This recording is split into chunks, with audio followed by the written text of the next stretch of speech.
Thanks very much, everybody, and welcome to today's seminar. Particular thanks to Geoff Ginsburg for agreeing to give this talk. I got to know Geoff particularly through the topic on which he's going to talk today. But just to give a little bit of an introduction to him, he's the director of the Duke Center for Applied Genomics and Precision Medicine. And his particular area of interest is in development of novel paradigms for developing and translating genomic information into medical practice. So very relevant to the kinds of things that we're interested in the Department of Population Health and the integration of personalized medicine into healthcare. A few years ago, the Wellcome Trust, led by Jeremy Farrar, and the NIH, led by Francis Collins, came up with the idea of trying to ensure that all of the information that was being developed through large-scale prospective cohorts around the world was available in a single coherent location. And they asked Geoff Ginsburg, along with colleagues Terry Manolio and Peter Goodhand, if they could take a lead in developing that consortium. And so it's on that Geoff has agreed to talk about the progress that's occurred since the first meeting that was held in Duke a few years ago on the International 100K Plus Cohorts Consortium. Geoff, thank you very much for agreeing to talk to us today. I'm really grateful for the opportunity to talk about the International 100K Plus Cohorts Consortium at this Sir Richard Dole seminar. As Rory said, my name is Geoff Ginsburg, and I'm here also on behalf of my co-chairs of this consortium, Terry Manolio from the National Human Genome Research Institute and Peter Goodhand from the Global Alliance for Genomics and Health. And as you gathered from Rory's introduction, I'm not a population health scientist, really. I'm not an epidemiologist, but I have a tremendous appreciation for what all of you do to advance our understanding of disease and its impact on populations. I have a similar passion and motivation, and I come in from the genomics and precision medicine vantage point. So the concept for this consortium arose, as Rory said, from the notion that investments have been made by funders around the world in large cohort studies, many of which have been around for decades and have amassed huge data sets. But in isolation, each is somewhat constrained by size, by the ancestral origins, and even the geographic boundaries of the particular cohort. And so this limits, in some ways, the analyses that could be done in terms of generalizability and exposures and interaction. And so we reasoned that combining data from these cohorts would enable us to address large-scale global health questions that no single cohort could answer alone. That would enhance the value proposition of each, leverage the investments that have been made in them, and essentially would create a force amplifier for global scale scientific investigation. So the vision for the Ihcc is to enhance scientific understanding of the biological, environmental, and genetic basis of disease and to improve population health. And that we are doing this through the creation of a global network of cohorts that have high dimensional data from diverse populations. As Rory mentioned, the NIH had been, particularly with the genesis of the Precision Medicine Initiative, now the All of Us research program, began to compile information on similar large cohort programs of greater than 100,000 anticipated or existing participants. And in 2017, the HEROES, the heads of international research organizations, a somewhat stealth group of leaders like Jeremy Farrar and Francis Collins, I think the membership is around 20, agreed to bring cohorts together and really to begin to think about how to encourage data sharing and to improve the efficiency of the scientific undertakings. And so as Rory mentioned, in March of 2018, at the behest of Francis and Jeremy, we had the first cohort summit at my institution at Duke University. The second was in April of 2019 in Iceland, in Reykjavik, and the third, unfortunately, had to be a virtual summit, but it came off quite successfully. And I should mention that when Francis and Jeremy and the heroes put forward this invitation, it was really put forward to two existing global organizations. One, the Global Genomic Medicine Collaborative, a 501c3 or not-for-profit organization in the United States that I founded several years ago, and the Global Alliance for Genomics and Health, which is the organization that Peter Goodhand runs. So our first summit was, as I mentioned, held in the United States at Duke University. The questions we were asking at that time is, frankly, was there an interest in cohort leaders to engage in this type of activity? And if so, could we begin to understand what the nature of collaborative opportunities might be, whether cohorts could be compatible? And emerging from that meeting was the notion of a searchable cohort registry that would allow for discoverability of cohorts around the globe.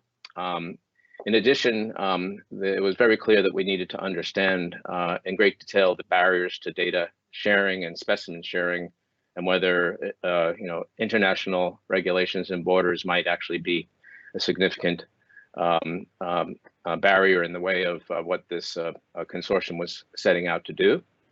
The other thing we decided was to put some criteria forward for membership in the consortium. Those were to have currently or in the future greater than 100,000 participants in the cohort, unselected for disease. The prospect of available biospecimens, not necessarily having them in place at this time, but at least having some of the capabilities, consents, and infrastructure to achieve biospecimen collections should that be warranted, and importantly, longitudinal follow-up. We also agreed, though, that this was a high bar for particularly for limited resource cohorts from limited resource settings or low and middle income countries. So as we set out on this journey, we also agreed that we would be willing to relax these criteria for important inclusion of cohorts from these types of settings. So in our first summit in 2018, we had over 100 attendees. This was an invitation only meeting. 24 nations were represented, 60 cohorts with over 30 million participants. And the attributes for these and the subsequent cohorts that have joined since 2018 can be found on our website. It's ihccglobal.org, and you'll see that web link coming up a bit later. We at this 2018 meeting, we recognized that there would be significant challenges, that there would be missing data, that there would be complexity of the kinds of data that were available from different cohorts, and that to the best of our knowledge, there really wasn't a global standard for harmonization of data elements or the kinds of questionnaires that cohorts around the globe would be using, that there might be some, as I mentioned, some significant barriers to moving data or moving samples across international boundaries. Phenotypic standards, I think, in general, are lacking, and certainly we anticipated that the approaches to phenotyping and actually capturing health outcomes would be highly heterogeneous, and that at the level of the participant, there would be probably significant differences in their concerns about privacy and sharing their data beyond the cohort that they were originally subscribed to join. But we also thought that there were some solutions that we could begin to work on, and particularly using data standards that had already been in the process of being developed by the GA4GH, the Global Alliance for Genomics and Health. We were aware that the patient-reported outcomes measurement information system, a multilingual resource, was available, as well as the NIH's Phoenix phenotyping standards. We considered federated approaches to accessing data rather than a centralized data repository, thinking that it would be potentially much more palatable to move analyses to the data. as opposed to bringing the data to some centralized location. There had already been significant advances made in computable phenotypes, particularly from cohorts that had available electronic health records, and some cohorts had begun to use digital health devices and other types of mobile apps for capturing data in a continuous way and for increasing the depth of phenotypic understanding. And of course, we knew of organizations that were already beginning to develop some of the policy frameworks to make this happen. Many large cohorts like All of Us and the Global Alliance for Genomics and Health were ones that we were going to look for guidance. And then, of course, not surprisingly, when getting a great number of incredible scientists in the room, we began to dream about the science that could be undertaken as a collective. And these are just some of the ideas that were articulated back in 2018 to really look at the rarest of the rare in terms of risks and exposures and outcomes, given the potential size of the types of analyses that we could undertake, and also to look at the cohort, at the consortium as a means to do assess generalizability of risk predictions or polygenic risk scores or other risk models that would be developed and learn how they do replicate or not across different populations. To look at population-specific determinants of health, particularly the social determinants of health for both rare and common disease. And this was certainly something that Francis Collins espoused, was can we develop a sort of a global catalog of human knockouts and with associated phenotyping, knowing that there are certainly individuals from many of these cohorts that have significant loss of function events in their genomes, yet have been able to survive and in some cases be resilient. So in 2018, we began working across 3 different domains, 3 goals. We created 3 work streams.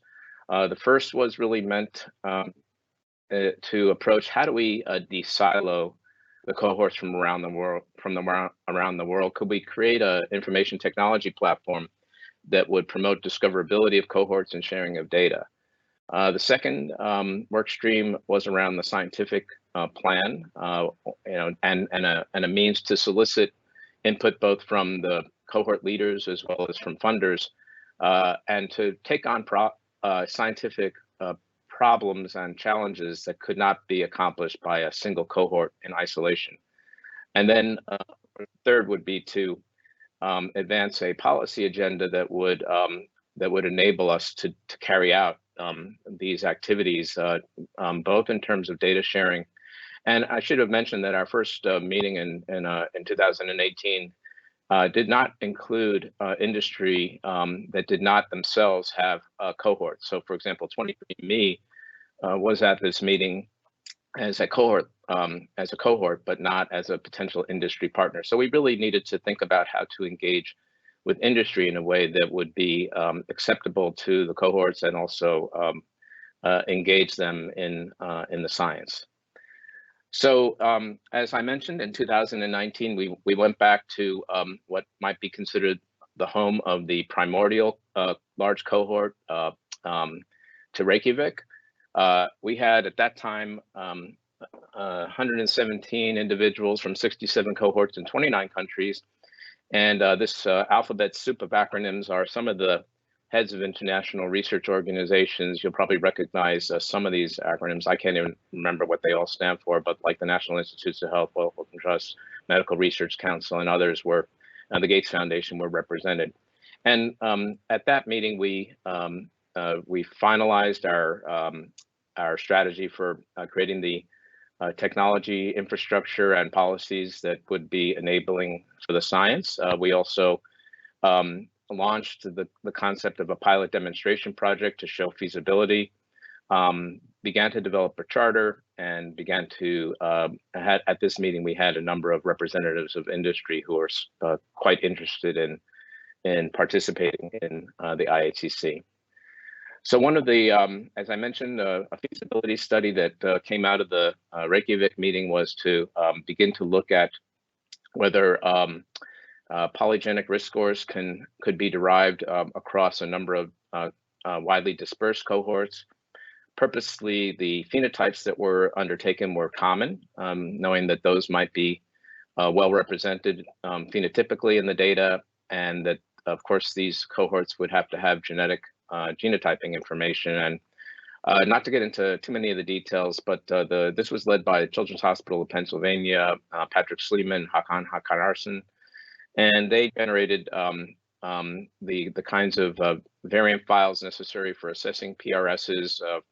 This was done across 8 cohorts from 5 countries in a completely federated way, and the results were there were results that indicated that a transethnic polygenic risk score was superior to the population-specific scores, but the most important feature of this was that it could be done in a federated strategy, and that that data did not need to be pooled centrally in order to make this concept work. The other really important and exciting aspect of the coming out of Reykjavik was the idea to develop what we're calling the Ihcc Cohorts Atlas. And so this would be, this is a project that is bringing together various tiers of data, really starting with basic metadata around cohorts, the cohort name, web links, metadata around the data types that are being collected, but not the individual data. And the goals of the atlas would be to begin to allow for, as I said before, discoverability of cohorts, a queryable atlas that could allow for any investigator around the world to find what cohorts might be available to answer his or her question, and what data is available in those cohorts to begin to even considering assembling a virtual cohort to address a particular scientific question. So this is being spearheaded by the European Bioinformatics Institute, Thomas Keane, the Ontario Institute for Cancer Research, Philip Awadala, and they have been very busy, capturing data dictionaries from cohorts around the world that are willing to share the dictionaries at this point. So we have over 100 cohorts in the Ihcc right now. Some have publicly available metadata. We've been able to get 25 data dictionaries, and the labor-intensive part of this is really to harmonize those data dictionaries and place them onto a platform. So this is being using web ontology language, or OWL files, and these semantic files have been generated by the data science group. And it's also taking advantage of 2 efforts, one led by Thomas Keane called Synica, which is a consortium of biobanks in Europe, Canada, and Africa that are developing tools for federated discovery, and another group in Canada called Maelstrom, which is a Canadian harmonization consortium. So as I said, it's labor intensive, but 5 cohorts have been successfully mapped and put into the effectively the browser. So this browser can be found on the Ihcc website. It's live. It went into production this past fall. I think it's quite intuitive, but you may disagree. And there's also a demo that you can, a demo file that you can look at on the website. But here are some screenshots. Essentially, on the left-hand gutter, you can see some of the attributes that you might search on in terms of cohort name, country, whether or not they have biospecimens, genomic data, phenotypic information. And all of these are, I think, intuitive menu-driven. They're drop-down menus that are, some of which are quite detailed. In the center are the names of the cohorts that are delivered by the search, with the cohort name, country, enrollment, the kinds of data that they have, and the contact individual. So, for example, let's see if I can do this. In this case, this was just a simple search to look at the cohorts from South Africa, and you can see the 2 that the African Health Research Institute and SAPRIN, the South African Research Population Infrastructure Network, pop up. You can see their leads, and you can see some of their attributes, again, at a very high level. This is just metadata. And then there's this sort of neat biosampling user interface or visualization. So if you click on urine, you'll see that that's a sample that's being collected by the African Health Research Institute. If you clicked on stool, you can see it's being collected by both. If you click on saliva, it's only being collected by saccharin. And so that's the kind of sort of intuitive and ease of use functionality that we're really looking to achieve in the Cohorts Atlas to drive the science and discoverability. And I really want to again thank the European Bioinformatics Institute and also OICR for the incredible work to make this happen. It's a work in progress, and it should be growing over the next year or so with additional resources. I did want to mention that also leaving the Reykjavik summit, we were very clear that we needed to address a number of significant policy issues for the Ihcc, and in the Resource Center on the Ihcc website, you will see the guidance policy documents that have been developed over the last year for data sharing governance and consent. Laura Rodriguez, who is now at PCORI, has been spearheading a lot of these efforts. And there's also a policy document on how to engage with industry. Importantly, I think we want to recognize that we're not reinventing the wheel here. We've adopted the GA4GH framework for ethics. The core elements and the foundational principles are on the right-hand slide. And I think this, it's clear that these issues touch many issues raised by cohort leaders and their participants as we gathered. And our goal has been to adopt the great work that other groups have done, particularly on a global scale, to make this all happen. So let's see. So as I mentioned, we were supposed to meet. I didn't mention where we were supposed to meet. We were supposed to have our third International Cohort Summit in Santiago, Chile last May. Of course, our plans were thwarted by the pandemic. But importantly, the rationale for going to Chile was a significant effort that we've undertaken to engage cohorts and populations that are in low resource settings or low and middle income countries. That continues to be a very significant goal of the Ihcc. So we at our virtual summit, you can see the statistics there. We had nearly 200 individuals representing 87 cohorts. We finalized our charter and began to introduce the first version of the Cohorts Atlas, and then we also sought to begin to do some science. And I'll tell you more about the science in a moment. But since we were in the midst and continue to be in the midst of a pandemic, it was very clear that we needed to also pivot a little bit from our original plans to think about a scientific agenda for COVID-19.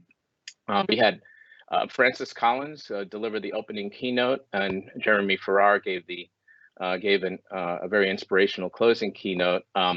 I thought if the technology will work, I'd love to share with you just a couple of minutes of Francis's opening remarks.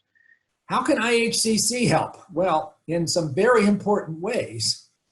When you look at the consequences of what happens to somebody who is exposed to this SARS-CoV-2, it's clear there's a lot of variability between the consequences. Some people who get infected but never even know it, completely asymptomatic but capable of passing the virus on to others. People who get very mild symptoms, and then people who get extremely ill. People who end up in ICUs on ventilators, and sadly, many of them also lose their lives to this disease. And we know that some of the risk factors are chronic illnesses and older ages, but that's not sufficient to explain the high degree of variability. IHCC is in a great position to be able to contribute to that because of your reach across the world. And certainly the focus that has been baked into this, which is to look at both environmental and genetic factors, means that IHCC has an opportunity to really identify with the appropriate power and numbers, what are the factors that play out in terms of risks of severe disease. And alternatively, what are the factors that pay out in terms of resilience? Why do some older people with chronic disease do just fine? What is that protection about?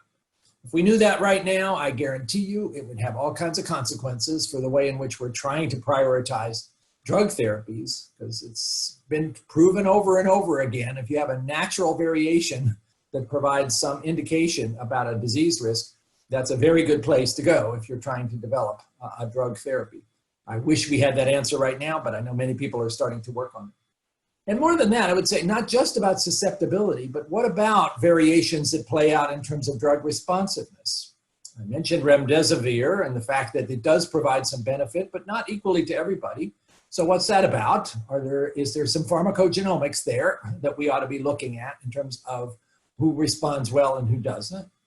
And even with vaccines, which are coming along, as I said, in sometime in the next 9 months or so, are we going to be able to identify those individuals for whom the vaccine is particularly effective or particularly ineffective? Because I would be surprised, no matter how optimistic you are, if this vaccine is 100% effective for everybody. And we need to understand what those modifiers are in order to be able to adjust accordingly. So all of this seems to be like a great place for the IHCC to be positioned. And I know you're going to be talking about that in the course of this meeting with special session on COVID-19, indeed. We're even contemplating right now whether some of these cohorts might also be in a good position to be volunteers for testing out the vaccine, since they're often people who have been, at least in some of the cohorts, consented for recontact. And if we want to find out whether a vaccine works in various parts of the world, maybe this is not a bad place to think about starting. So first of all, it's interesting to reflect on Francis Collins' comments from 6 or 7 months ago, or a long time ago, but yet the questions he raised to us, I think, still have not largely been answered, at least to many of our satisfaction. So there's still tremendous opportunity there. So taking his lead and also Jeremy Farrar's lead, we had a solicitation following the virtual summit for new cross cohort projects. These were submitted, peer reviewed by an international group of cohort leaders, and we were able to support 6 projects beginning in the fall of 2020. The 3 highlighted here in red have a focus on the COVID-19 pandemic. I'm going to talk about 2 of them in a little bit more detail. And then there are, the global mental health impact, a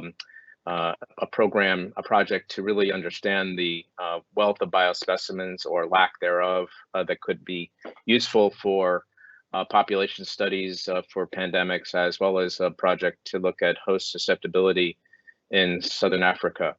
Then there were some non-COVID related projects that really rose to the top in terms of enhancements of many cohorts using metabolic profiling, particularly looking at limited resource setting cohorts to begin to explore the utility there. We also supported, I think, an ongoing effort to look at opioid use and its long-term impact on mortality and cancer development, and a project to look at the impact of obesity on colorectal cancer, both in kids as well as in adults.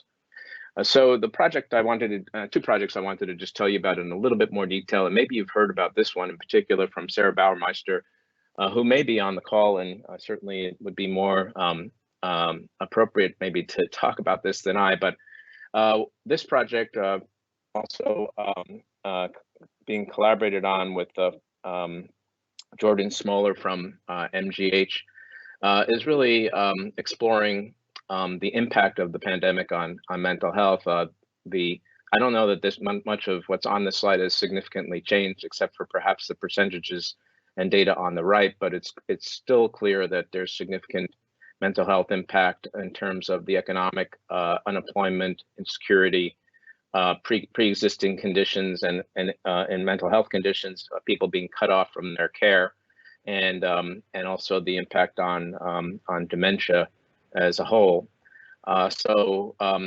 What Sarah and her team have set out to do is catalog the the availability of mental health assessments that were in place either before or after the outbreak of the pandemic, and to begin to create harmonized sets of variables so that this could be a large-scale global platform seeking to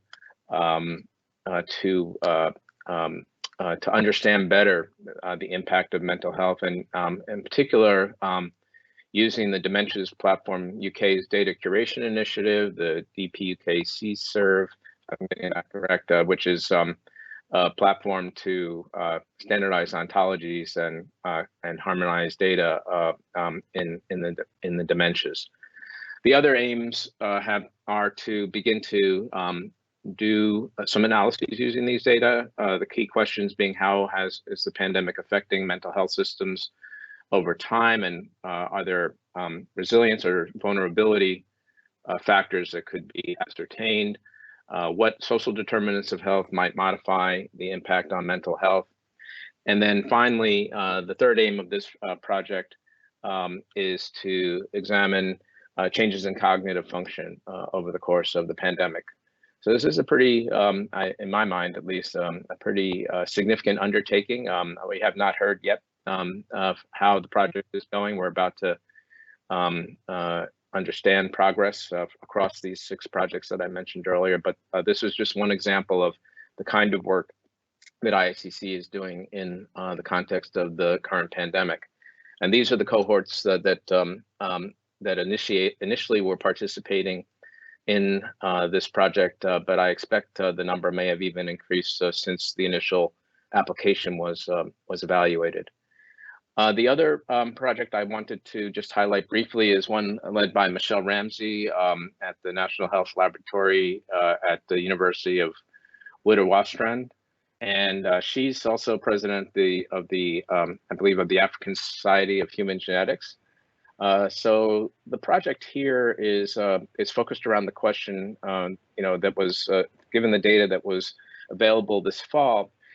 It appeared that there was a lower prevalence of the infection in Southern Africa, and so the question was, what was the etiology of this lower prevalence of infection? And these are the aims that were undertaken in this project to look at host genomic susceptibility or resistance in South African individuals, participants, to look at also the demographics and clinical features that actually might be confounders or are contributing to vulnerability, including gene environment and interactions, and also to reach out to partnering cohorts in Southern Africa to enhance the power. So this was really an opportunity to bring together harmonization efforts across a number of platforms and that already existed in South Africa, leveraging the South African Population Research Infrastructure Network. Cobus Hurst is one of the leaders of that and is very active in Ihcc. So really taking lessons learned from SAPRIN to mobilize and respond to this pandemic, and in particular to take advantage of platforms that already had been in place that were already doing surveillance, particularly when it comes to respiratory infection in Southern Africa. And this is just an example of the types of infrastructure that exist in Southern Africa to accomplish some of these studies. So again, with this study, we also are going to get our first progress report in the not too distant future. I'm sorry I cannot really present any results, but I just wanted to give you a sense of the types of studies that are possible. And these are the cohorts that were initial enrollees in this South African COVID-19 susceptibility study. One other program I wanted to highlight for you, which also is quite active. It came out of the World Economic Forum's Davos Alzheimer's Collaborative. So George Brandenburg and his team have been working to generate a large Alzheimer's disease program currently budgeted at around $700 million to be carried out over the next 5+ years. Hakan Arsen from CHOP and also Ihcc is partnered with Elias Serhouni to lead the science strategy. We've recruited 30 cohorts from the Ihcc to date to be part of this this collaborative, and also have begun to articulate the scientific objectives, which many are focused around identifying the potential for novel targets to mitigate disease, whether they be drug targets or ways to do disease modifying, but really to take advantage of cohort diversity and size in order to really get at a new level of targets that perhaps has not been appreciated in the past due to low numbers or lack of diversity. The other major thrust of the science strategy is to look at novel technologies. There will be digital biomarkers, single cell analyses, and liquid biopsies of both cerebral spinal fluid and blood that will be undertaken. I think it was on January 25th, so just a couple of weeks ago, this was presented at the virtual Davos meeting and was incredibly well received. And I think on our website there again, you can see some highlights of that presentation if you're interested. So I just wanted to finish up in the next few minutes to tell you where we're going.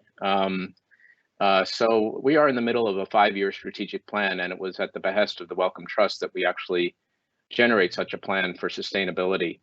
And the next 2 slides really are just elements from that plan, which is not completely finalized, but I think important for me to communicate to you. So we are totally committed to building a global cohorts community, and with a specific emphasis on limited resource settings and low and middle income countries, and really to make sure that we're elevating the leadership of those cohorts and those geographies to an equal playing field and to be on par with the other more well-resourced members of the Ihcc. So we are ensuring that every working group that we have, every science project that we have, every committee that we have has adequate representation from these cohorts. We are also undertaking a gap analysis to understand what is really in the way of cohorts from these regions of the globe to be able to engage in the science. And I'm sure we can think of a lot of things. One of the things that's come out from our discussions is that the tendency of well-resourced cohorts is to have meetings where you bring people from all over the world to your well-resourced location. But what we've heard from the limited resource setting cohort leaders is why not bring the meetings and the data to us so that we can have a broader group interacting with the more well-resourced cohorts. It sounds like a pretty simple thing to do, but I bet it's not done very often. And also to engage in the community of global organizations such as the ICDA, International Common Disease Alliance, GA4GH, and industry partners. We are also quite committed to finalizing the cohorts atlas to the extent that it can be finalized, but really elevating it from the current 5 or 6 data dictionaries to the over 100 that are needed to really develop its true capabilities and function. To also develop platforms for federated analyses, and I think we're recognizing that not everything that we might want to do can be done in a federated manner. So likelihood is we'll end up with some sort of hybrid approach. We are also going to proceed with cohort enhancements, and it was very clear from our first meeting in 2018 that 100,000 cohorts representing 30+ million individuals might have significant bargaining power with vendors of sequencing and other technologies. So the idea that we might be able to do large-scale sequencing at much lower costs than are currently the case is something that is very much on our strategic horizons. And to develop the standards for phenotypic data, where possible, bringing digital health and app-based technology to do deeper phenotyping, and importantly to bring in environmental exposure data in ways that it currently is not, through the efforts of the Canadian group CANU, or the NIH group NIEHS, that are very highly motivated to improve the way environmental and geospatial data is captured. The other aspects of the 5-year plan will include continual revisiting and enhancement of our policies around data sharing, access, and privacy, and also to look at diversity, equity, and inclusion criteria as well. And then finally, and this also is something that came out of some discussions with Rory and recently, is we feel that that the Ihcc can play an important role educating the workforce of tomorrow. So really building capacity for cohorts, particularly those in lower resource and settings that may not have the right skill sets to fully engage. And so playing a role in developing capacity, rolling out educational platforms. And we are going to stand up an Ihcc, I don't know what we'll call it, but a seminar, grand rounds, or a forum, so that we can highlight the great work that's going on in the cohorts for others to see, and also bring in interesting topics and maybe even technologies for others to have access to. So that will be happening sometime later this year. So if we're successful, and I stole the slide from Rory's recent talk at the ICDA meeting, I think if we're successful, we might actually be able to realize the ideal state for large blood-based cohorts. And the group that Rory's been leading, put these 5 areas out there for as fundamentals in terms of size, to really get at the breadth and depth of the risks associated with common and rare diseases. The diversity, both in terms of internal diversity, which is our genetic makeup, maybe our ethnic makeup, but also the external diversity of exposures and lifestyle.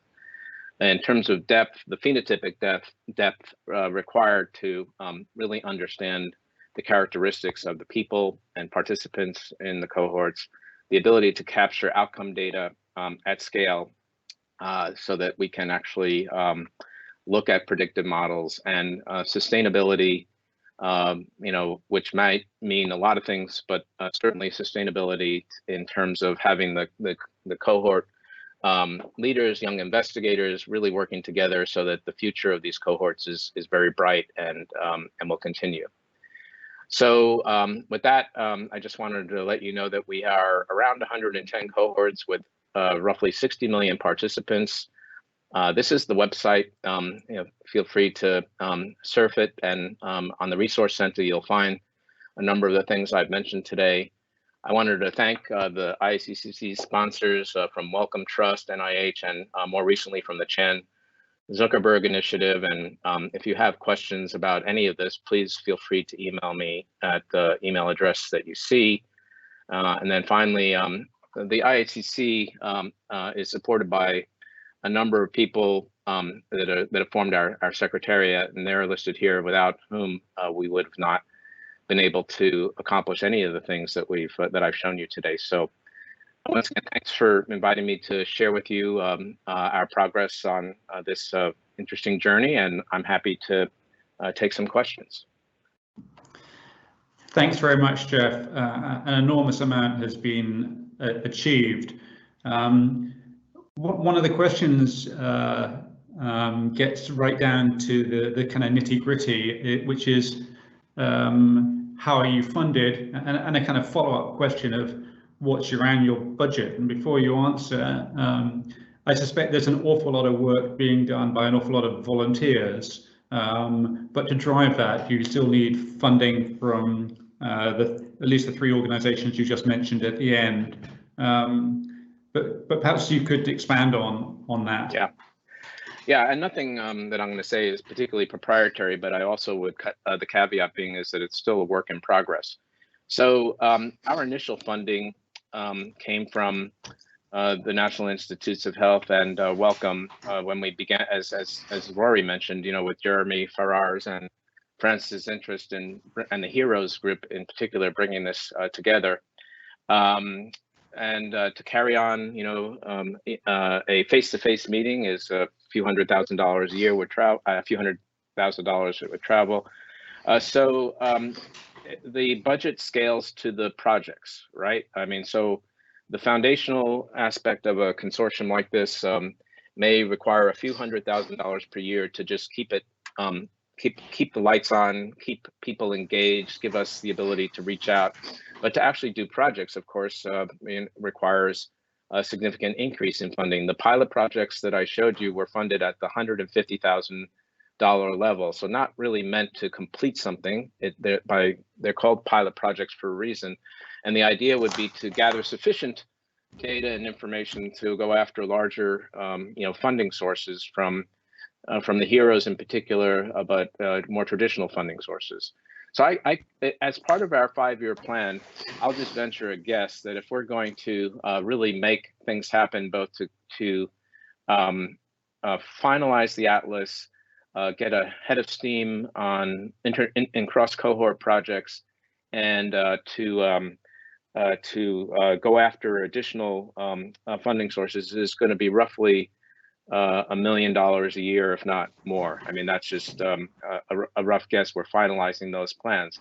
But I should say a couple of things. One is we're very actively going out to the international funders, a global tour, if you will, looking for them to support the cohorts that are in their local geography, to be actively engaged with the Ihcc. And secondly, we're just about to bring in industry partners that will either contribute real dollars to fund programs of their interest across the cohorts, or in-kind resources to help enhance the cohorts in ways that will allow us to deliver on the projects that are ongoing or future projects.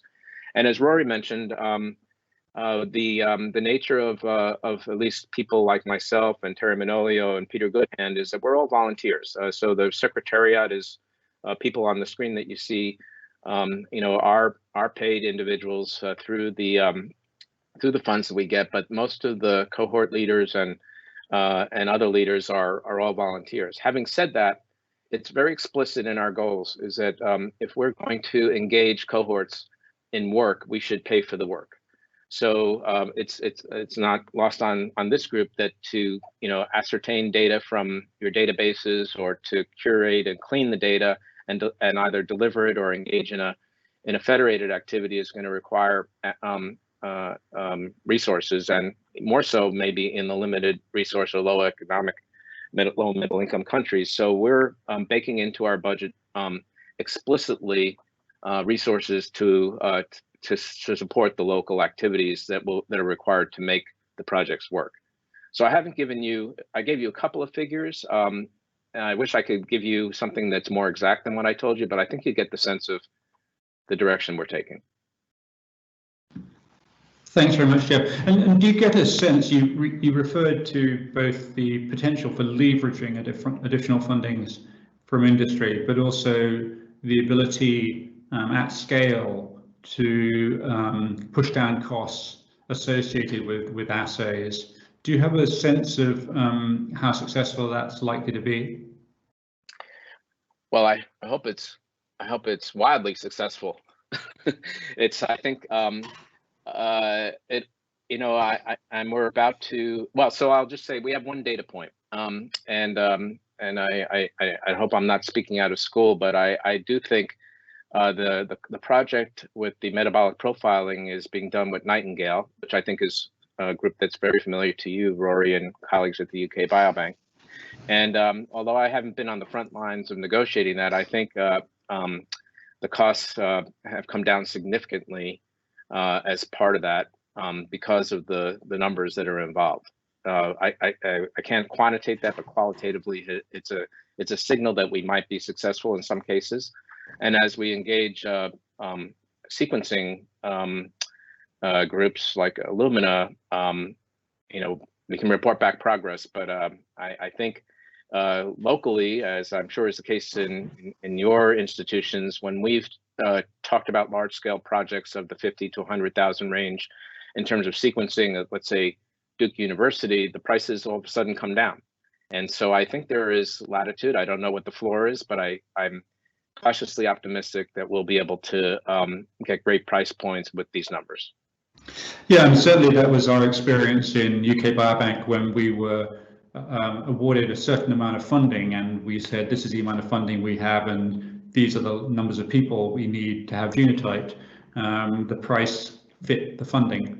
I think that not only benefited us in UK Biobank, but it reset the cost for other studies as well. So I'm sure you're right on that. In terms of looking across all of the different studies that you've got in the consortium, are you starting to get a feeling for whether the community can help to prioritize where to put the biggest efforts? I mean, do you think that that's one of the values of bringing together this atlas, if you like, for the scientific community as well as for potential funding agencies? A resounding yes. So I can tell you that we made perhaps an initial error when in 2018-19, thinking that the smallish group that we had at the time, knew what we wanted to do in terms of science. And what we heard when we went to Reykjavik was that we had maybe disengaged or didn't engage well a broader scientific community that had some wonderful ideas. And I think that so that is our posture going forward, that there's no such that we really want to open the IHCC up to the broadest of scientific communities, not just the cohort leaders, but scientists that would engage as collaborators and to encourage the dialogue that helps us understand where the real opportunities are. And so, and I think the funders are also looking for that kind of dynamic as well. And as you point out, Rory, in our mind, the Atlas is a tremendous catalyst for this, because the kinds of queries that people will make will be aligned with, will help us understand the way that the scientific priorities are bubbling up. And so while we have 6 or 7 projects right now, some of those, they certainly were generated by a solicitation and came from, it didn't come from the top down, it came really from the bottom up. This is just the beginning. And I think I really look forward to engaging groups like yours, the group that's hopefully listening, in helping us understand, how best to prioritize these very precious resources. This is going to be an ongoing discussion and debate, and we encourage great inclusivity in those dialogues. There's should be no barriers to entry from my perspective. Yeah, I'm a big fan of stealing other people's good ideas, and one of the beauties of having all of this information brought together is you get ideas that other people have had that have implemented at scale, and you can perhaps then use yourself. I mean, certainly when we were thinking about how to set up UK Biobank, we learned a lot from what had been successful in the China Kadoorie Biobank. In terms of just the kind of mechanisms, and I think things like some of the linkages to environmental data that certain studies have used, I think are also things that one can learn from. So I'm sure that like most good science, there will be things that come out of this collaboration that no one actually envisaged at the beginning in terms of engendering even more good science. I don't know that there are any more questions. I'd just say one thing relevant to that, Rory, sorry to interrupt you in the last few seconds, is that it was, I think it was very explicit on the part of the All of Us research program to really have this happen. In other words, All of Us right now is in the midst of a significant recruitment and retention phase of the research project, and frankly didn't have the bandwidth to understand what was happening outside of its own cohort, but wanted to make sure that it learned from the best practices of yours and others. And so the IHCC, in a sense, I think serves a purpose to allow new and existing cohorts to continually evolve with best practices like the All of Us research program is aiming to do. And I think that sort of resonated with some of the things you just said. Yeah, absolutely. It's the kind of the Google map of cohorts. Helps us find our way. So with that, again, I really wanted to thank Geoff for introducing many people to this extraordinary consortium, which is clearly going to be a major force over the years to come, and also to thank him for his leadership in it, because the reality is that the funders may think it's a good idea, but it actually takes people like Geoff and his colleagues to turn a good idea into an excellent reality. So thank you very much, Geoff, for letting us know about it. And I think there'll be a lot of people who are stimulated to get in touch and try to engage with you. I welcome it, and thank you, Rory, again for this opportunity, and Graham and your team for the great help with the technical platform. Much appreciated. Thanks very much.